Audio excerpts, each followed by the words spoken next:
So Al Hibbler and Louie Bellson, what's up with that? I'm going to tell you. Go ahead. You ready? Yeah.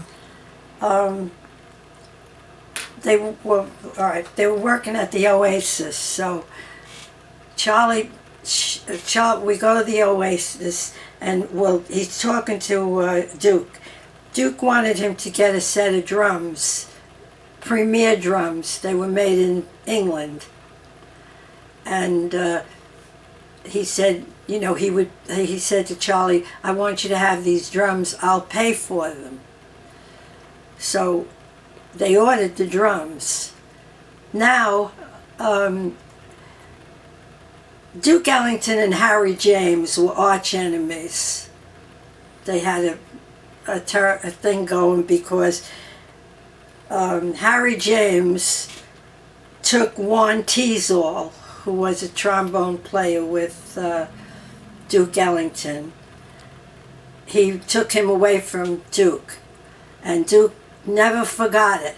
I mean, he was like, he was determined to do something back to Harry James. Now, Harry James was also in California, and Juan Teasdall was working with him. Now, he ordered these drums for Charlie, and then Charlie shows me a piece of music that Duke wrote and had Charlie Smith, percussion, And then all of a sudden, Charlie comes back to the hotel and all, and he says, something's wrong. So I said, "What's the matter?" He says, that piece of music that I showed you and told you about, that, my name was on there and all. My name is crossed out, and Louie Bellson's name is on there.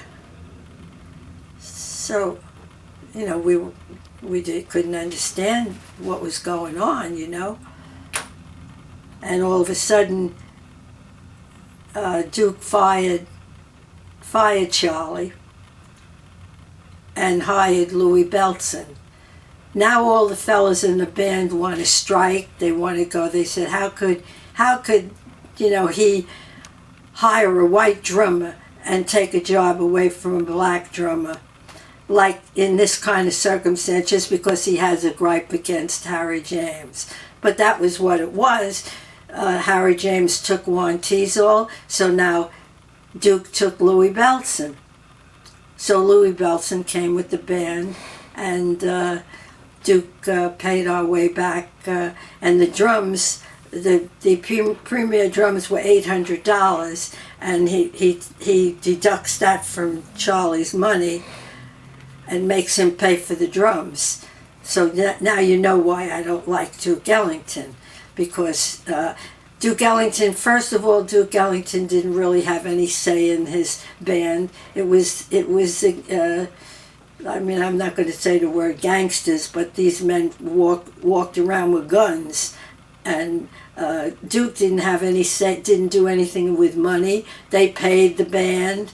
They did everything, and then all of a sudden, this happens.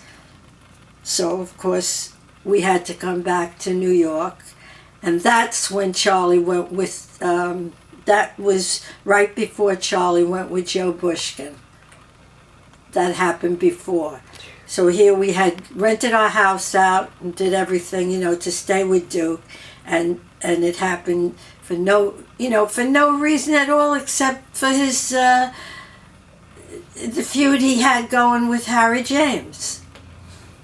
And so Al Hibbler goes to Duke and says, "You mean to tell me you're going to fire a good black drummer to hire a white drummer who could get a job any place and do this?" So you know what Duke said to him? "You better shut up or you'll be on the corner with a tin cup." Ooh. That's the truth. Ooh. That's the truth. And then nobody can dispute it. I don't know who would dispute that, but I'm telling you, that's what happened.